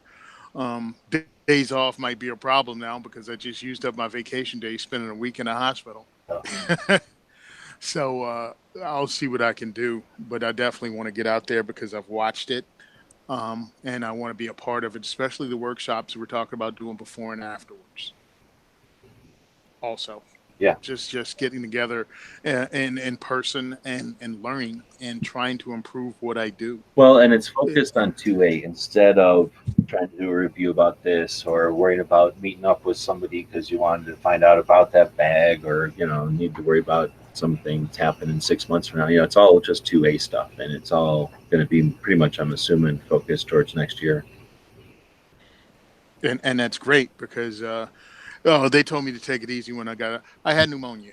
I have pneumonia, excuse me, but it's walking pneumonia. I'm not coughing. I don't feel ill. So, but they still told me I needed to take it easy and stop running around like a madman because what I was trying to do before the end of this year was get into 3 different states before the end of the year. I had doing a diversity shoot. And I don't want to really, aggravate this condition. So what I'm going to do is contact at least 2 of them and try to schedule time next year to actually have it already on the schedule beginning in January. So that way I can just incorporate it and I don't have to rush to try to find days, at the end of this year to fit in, go into a new state, introducing myself to a new group of people and introducing the diversity shoot to a new group of people. Now, without getting too personal or whatever, is your employer aware of anything? Like, would they give you lenient, like extra days off or anything because of it, or would that be something that's out of the question? Yeah, no, that's just going to be a hit. You're not going to get paid. I mean, it's that simple. So what I try to do, so you can take time. It's just going to cost you, so that's good. So yeah, something like a crowdfunding to help everybody get there could help that. yeah. I mean, just going to take the hit. So I try to work overtime to build up some time so I can, go to these things without taking that financial hit too. Yeah, Because I'd much rather see us shift from requiring our advocates to be part-time because now you're going to do overtime so that you can attempt to grow your project, and that's going to take time away from your project, obviously, and then stress on the time that you are taking because that's now valuable time, more valuable time. So that's frustrating. Yeah, it would be neat to see some of the resources allocated to so Tony doesn't have to think about the funding side, instead just thinks about all the other opportunities he's got between now and then. But whatever, wishes are for fishes, right? We'll continue to work towards this. We're doing a crowdfunding project right now so that we can gain more momentum, more knowledge, and presence on these platforms so that we can do something, maybe to get some people to this gun rights policy. So we're at the 99% point. It looks like pretty much anybody who buys a set at this point is going to be the one that takes us over the edge. That'll take us over the edge 3 days early, so we'll be able to reach towards these stretch goals. Now that we've got 50 people on board, 57, it'll be almost 60 people by the time we're backed. That'd be an opportunity for us all to reach out and let people know, hey, if you jump on board, to get to the stretch goal, there's another patch going to be included, so that'll be 4 patches for that same $30. And not a problem. We should be able to put that right on the pile and still get everything in on time. So I show 100%. I have to refresh. Boom, 100%. We just got it, and there's a bunch of 7s in there, so that's always cool. So I don't want to. It used to give me a backer thing over here. Maybe I have that selected off or something, but I don't want. I'll go over here and look at who that was, so we can recognize who that last person was. Is it going to tell me? I figure out how to look at that. No, that's not how to do it. Maybe it's over here. Oh yeah, I bet you it's me right here. Boom, Grim, Illinois. Came in from Illinois. Boom, thank you very much. Have a pack, a set of the patches. Clover was second to the last right there, bringing it in at the end. We had, well, I know that name, but I don't know what your screen name is from it. And then Night Strike jumped on just earlier, Mike, and another Mike. So awesome. Thanks, everybody. Smeggy was on earlier today. And I don't know, now we can just wing it because now it's made in the shade. Now I can follow through with well, pretty much everything's on track anyway. I figured we were gonna, what do you call it? Hit the, I put this thing. I figured we were gonna hit the goal. So I've been telling, oh, that's what I need to do is flip back over to the campaign.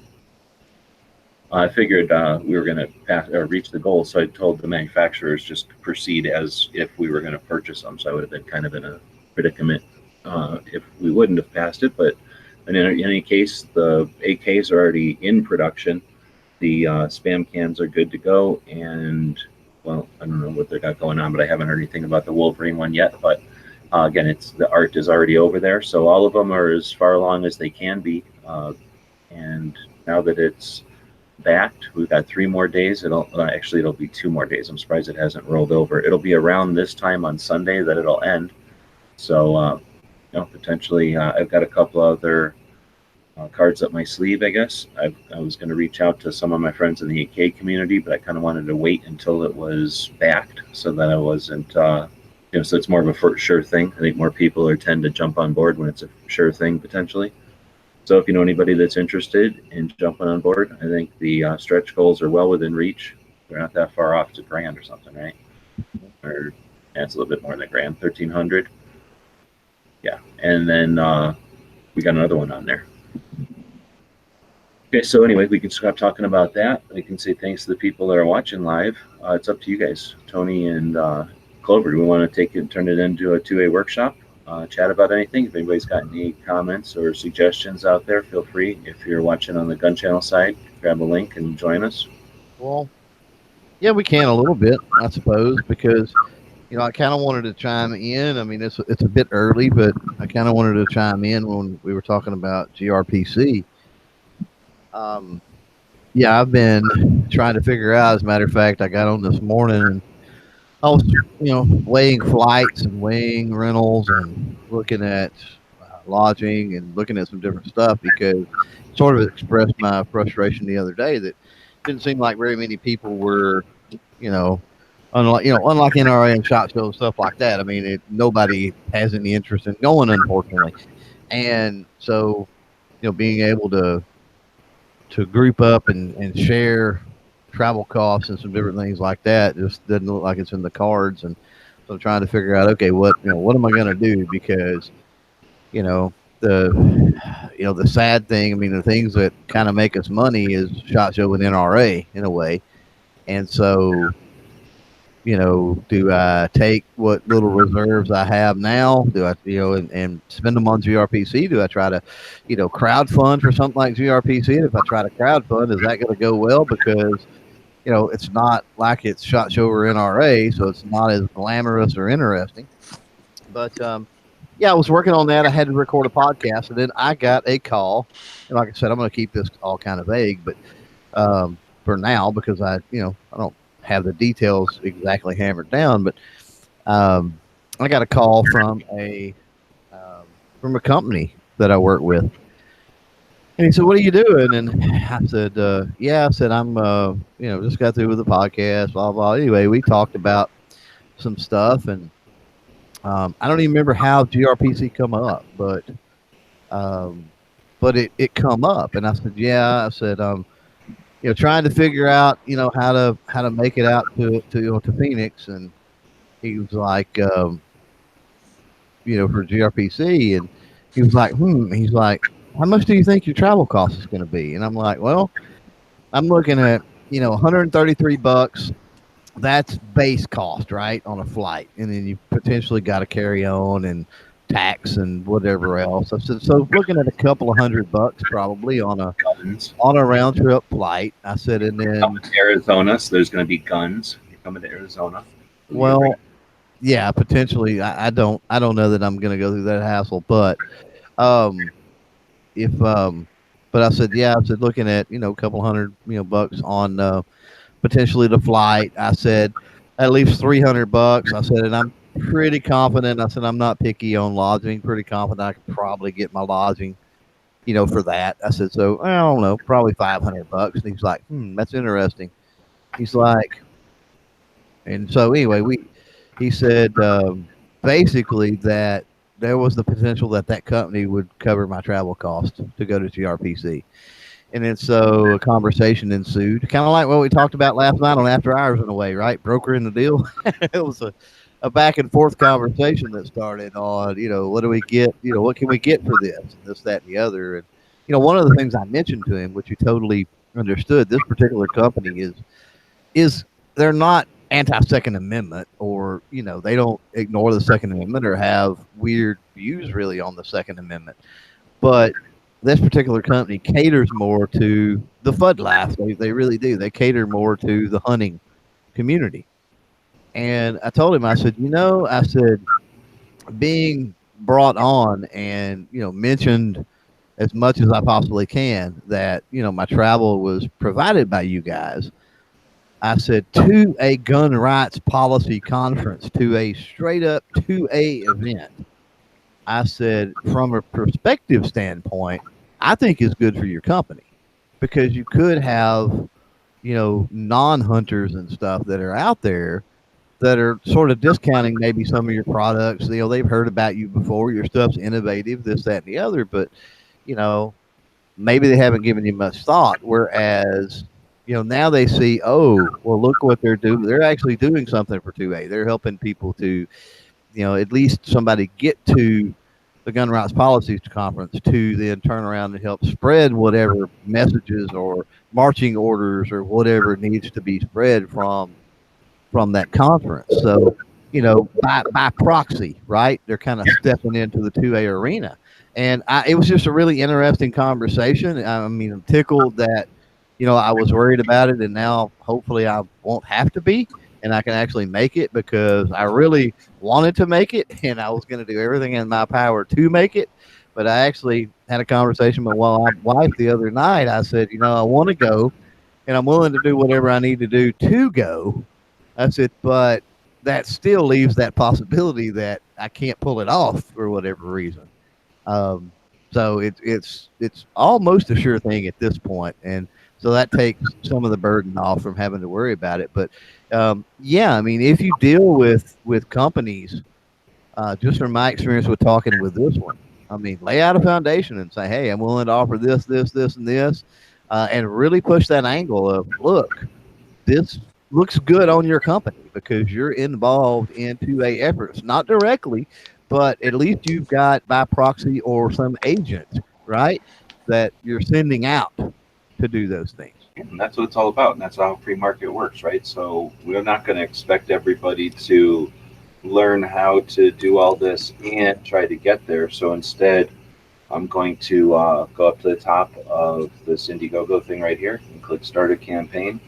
When you start a campaign on Indiegogo, it's either going to be a cause or a project, and they're going to tell you go over to GoFundMe when it's a cause. So we're going to go to Indiegogo, and I won't do everything here, but we're going to, I guess I got to do some of this. Well, I'm going to start one here as soon as I don't want to figure out what all I got to do here on air and off air. But we're going to start one, and we'll facilitate that. We can make a project that will allow activists to sign on, people like Tony and Clover and others who are able and willing to get there, and then we'll make it campaigns so that individuals or industry can participate.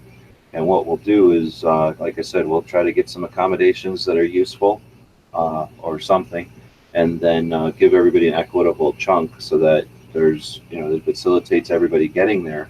And in this case, this year at least, gets the 2A media as strong as possible before 20, and gets everybody gun rights policy that'd be useful to be there.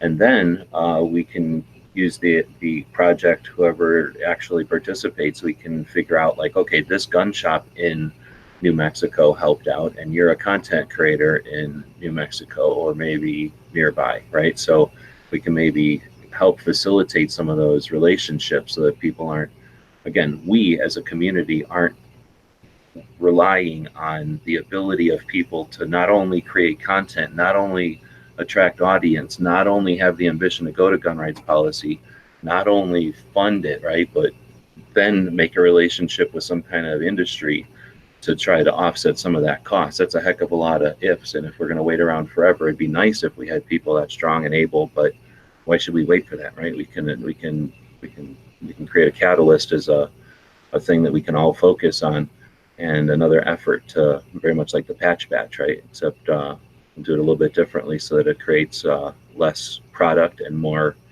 I guess, what we call like the end result of the gun rights policy conference motivation, like actual more activism. Right. Yep.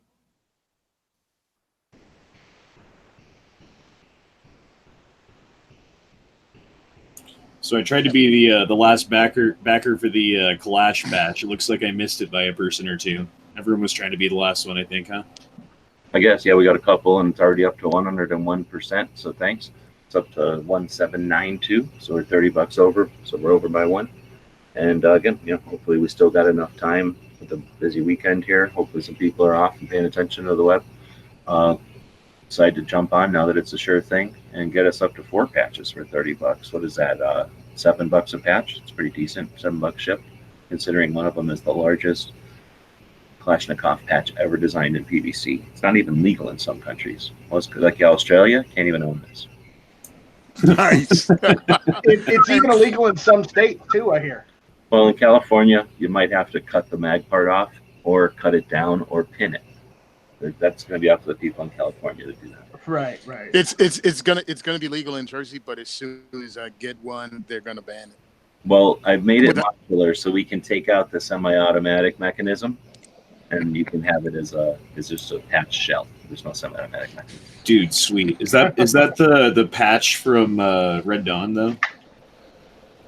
Well, no, it's just an AK-74. Oh, damn it. Okay, well, It's a put thing on. It's still good. It's still The good. gun from Red Dawn, you're saying? The guns from Red Dawn didn't exist either. So it's very similar to the guns from Red Dawn in that it's an AK-74, but it has a 7.62x39 mag in it. The guns from Red Dawn were AK-40 AKMs. They were AKs in 7.62x39, but they were dolled up to look like 74. So they were basically this setup. Only if I was actually making moddies, I would have had to make it dark. I made them light gray, like a weathered thing, just for the patch. It would look really dark to do it the other way, I think. But very much like the guns from Red Dawn, actually. So they weren't intentionally that way, but they ended up that way, yeah. Cool. All right, well. Yeah, I have to. I'm trying to get a video out that I shot with We Like Shootings. They had a set of stickers out for you to shoot at. And one of them was like Red Dawn, and it has a Soviet soldier with a grizzly bear head. Mm-hmm. And it's for Red Dawn. So I actually shot a video and pretending that, it was a whole pre-mission briefing of going out in the movie Red Dawn. And I did the whole references, the chairs against the wall and that whole thing. Nice. So it was fun, and took it out, stapled it up at 15, shot it as precise as I could, using an optic and a rest and everything at 15 yards, trying to shoot the Soviet soldier in the head, which it's a smaller than the index card. You know what I'm saying? So it was tight. I shot a tight group with that, but then I recorded myself doing 80s hip shooting with my AR. And I'm going to do the whole cut scene and put it together.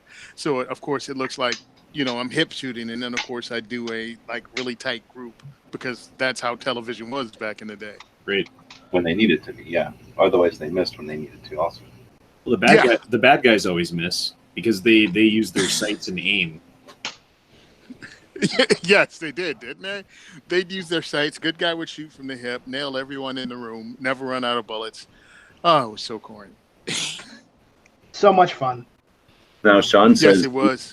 Sean from We Like Shooting says he's planning on getting down to gun rights policy. It sounded like Tim was planning on trying to get there, whatever that means. And then I don't know about Jared. So Jared might be another opportunity to get help somebody get to it that doesn't have it in the budget to get there. Guns and Gadgets. Yeah. Anybody else you can think of that might be in between a rock and a hard place as far as being able to get there and keep it in there?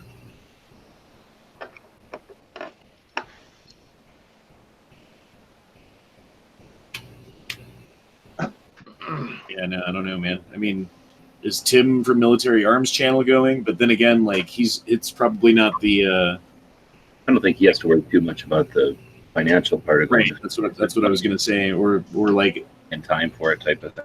Yeah, exactly. Yeah. You shoot a message out to Aaron Paulette from Operation Blazing Sword and Pink Pistols? Or you want me to? I'm sure she could use some help, and I'm pretty sure she's going. Committed because to going. Again, whatever. She's the one that introduced me to Andrew. Yeah, I'm thinking more like people that are creating content, people to get to the con. I mean, people that are going to speak there. I mean, Tony's unique because he's going to speak, but typically the people that are going to speak run the organizations and are, that's why you donate to an organization. But I guess, and I don't know though, if there's somebody that needs it, obviously be open to whatever. But I was thinking, I guess more of, YouTube podcaster. I was thinking of somebody like a John Lott, who is a writer, a researcher, and I don't know what his situation is. Somebody like Jeff Knox, right? Not necessarily, again, same situation as all of us. You don't make money going to government policy necessarily. Always could be valuable. Now Jeff lives in basically Prescott, so similar situation to me. He's just an hour or so away, so we don't need funding for it. There might be somebody else, like I said, that might be his debate, and if we can. But also, I think just awareness, just get them to focus and raise awareness about it, and find potentially channels out there that we don't know about. I mean, it's not supposed to be, and none of the Second Amendment isn't like, you must be this high to enter or must have this many subscribers or this big a wallet, right? This could be an people. Right. But they're planning on going. You're breaking up pretty bad, G.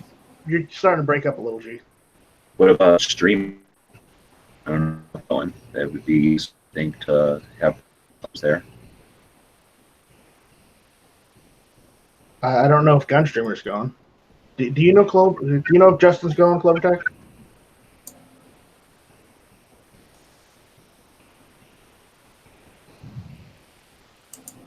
I guess he can't hear me.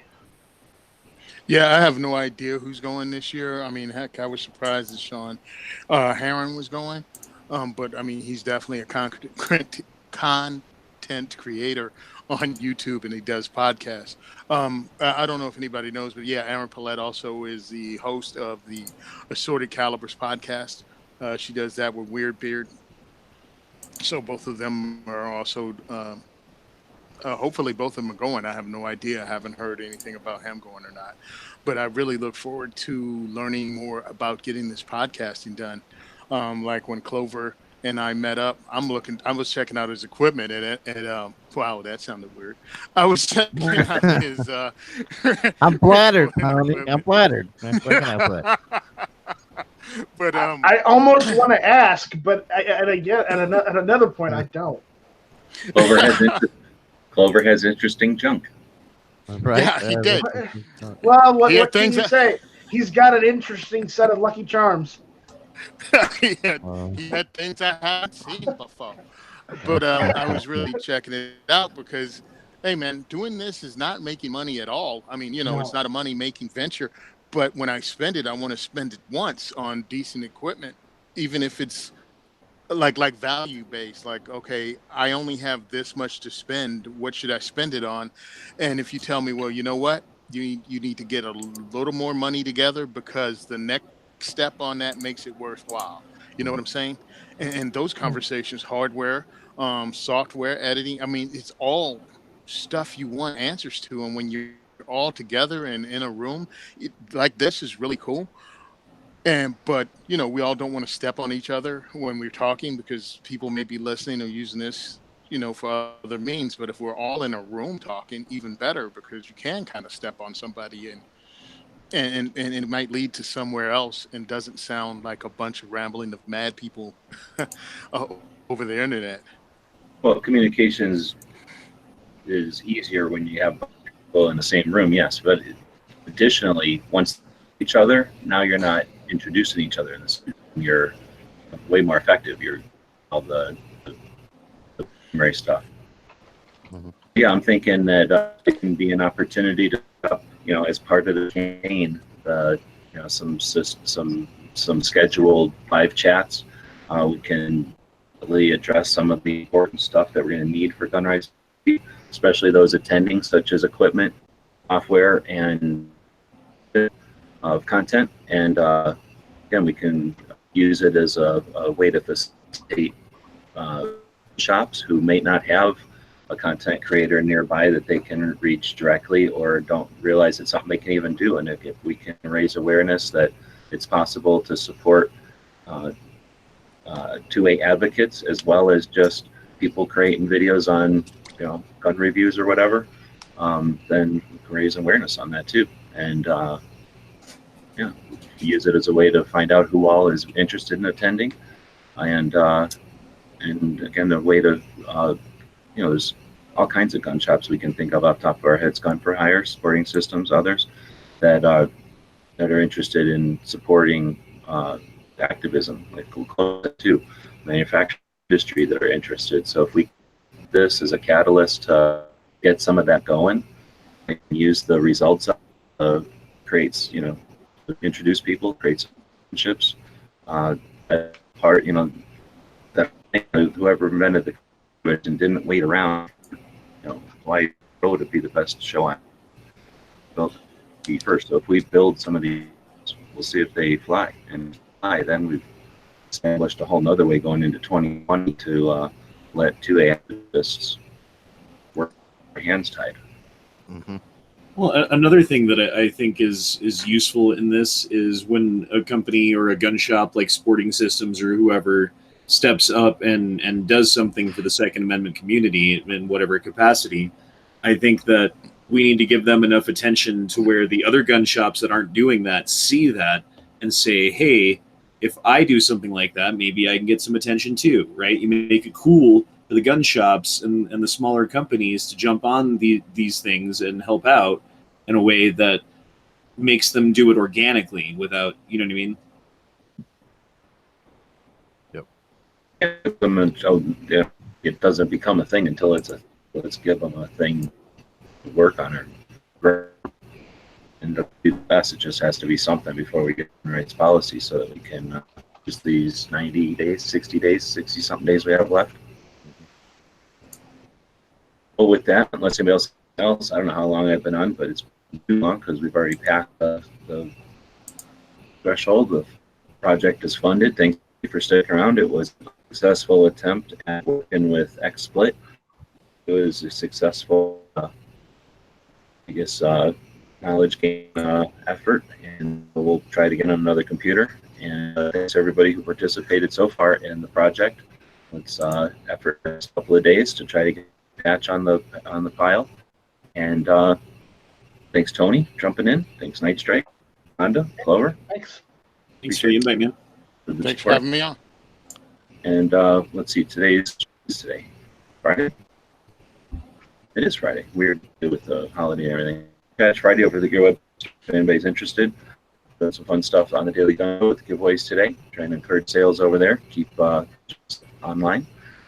And, let's see, the first show will be night, then Gary, and then got anything, Clover? Now you were breaking up. What's up? You got shows premiering today?